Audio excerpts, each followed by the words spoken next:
Hi ladies and gentlemen, boys and girls, YouTube subs and friends alike. Welcome to Thursday's edition of On the Buses. This is bus tale number 5. So this one consists of a very early 80s experience, and it's when I worked for a very, very well-known coach company. Coach companies still going today. You see them all over the country if you look. Coaches are red, white and blue. I don't know if I suppose say the name, but the initials are NE. So we used to do from Cambridge a commuter run down into London, and it was a bit of a rubbishy old job really. It was low pay and lots of motorway work, but all the youngsters used to do it.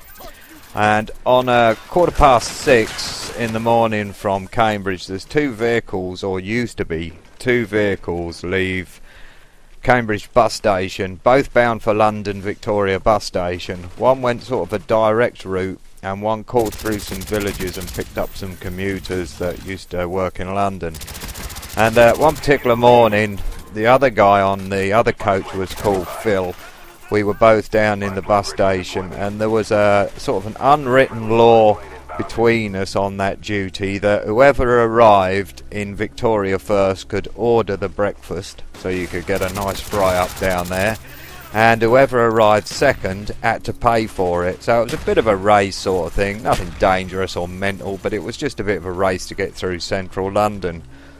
So that particular morning I was on the route that went through the villages, and he was on the direct part. So we set off dead on time, and he went his way, I went mine, and further down the route where I joined the motorway, he used to get caught up in a little bit of traffic, and I used to have sort of empty roads through the villages. So normally when you join the motorway, you sort of join pretty close together. And at that particular morning, we joined pretty much right next to each other. Both coaches would do 70 mile an hour, they were speed limited. So we went down the motorway both together, one behind the other. And when we got into London, then it sort of pit your wits on which way. You had to go to Stratford, and you had to go to Aldgate, and you had to go to Wanstead Flats. They're not in the right order. Wanstead Flats was first, Aldgate was... No, Wanstead Flats was first, Stratford was second, and Aldgate was third. And then you could go whichever way you wanted then, pretty much, as long as you went along the embankment, because there was a stop on the embankment. As long as you went on the embankment, you could sort of pick your own route. So we followed each other into London, and I kept with him. We got all the way to Aldgate bus station, and then you have a choice at Aldgate whether you sort of turn left around the one-way system and go across Tower, well, not go across Tower Bridge, but you go to Tower Bridge, turn right and straight down on the embankment, or you can take your chances and go through the City of London, right through the main, what they call the City of London, that's only a mile square. So that particular morning I thought, well, I'm going to do the city. I'm not going to risk Tower Bridge traffic lights and all round there. It's going to be busy round there. So I set off from Aldgate bus station and head straight for the city, and consequently he followed me. So I thought, oh, cheeky bugger, he's going to try and outwit me somewhere along the line. Now I know London very, very well. I've been there thousands of times, spent a lot of time driving in London, so I knew pretty much all the shortcuts and the back roads and everywhere that I knew I could fit. So we was tracing our way through the City of London, and it was a bit stop-start, and I thought, well, I'll just carry on, get to the end, get to the traffic lights, turn left, and as long as I can get down on the embankment in front of him, there's no way he's going to pass me. So as the embankment traffic light junction came up, I looked in my rear view mirrors and I see him turn left, and I thought, where the heck is he going? I don't know that route. He must know some sort of shortcut down onto the embankment. So I got on the embankment and I dropped a couple of people off. I drove into Victoria, and you go into Arrivals, a place called Sammy's. I don't know why it's called that, but it's called Sammy's. And then used to drive round into the main coach station.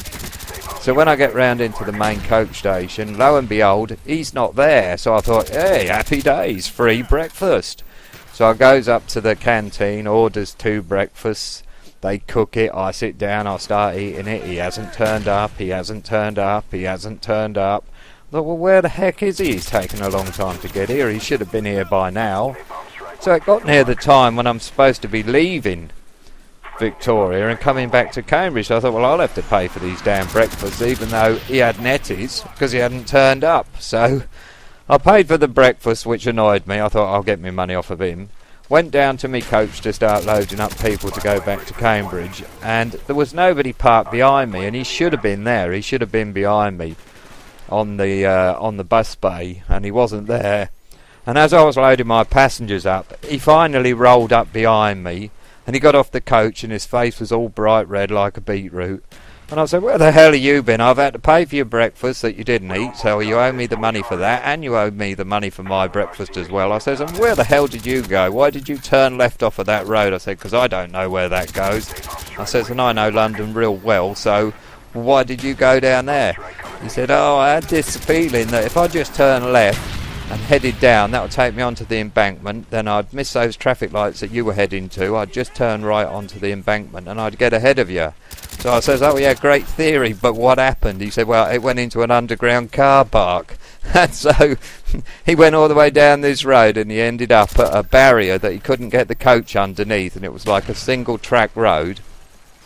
And of course everybody had followed him down in cars that were going down there to park and everything. So he ended up just jamming up the whole of this car park and having to get everybody to move out of the way. So consequently I spread this round the depot that there was a new route to London, and it involved an underground car park and a barrier and making about 20 vehicles reverse up, and that's Phil's route. So from that day to probably now, people remember that story, that he blocked up half of London that morning. And it was just quite a funny one, that was all. So anyway, it was a bit of Black Ops in the background, and I hope that you're all well. I'll continue to put some more bus tales up. I've got some X-rated ones coming up, but I'll have to tell you about them before the video starts. So it's Psychopathic signing out, and I'll speak to you all again soon. Ta-da!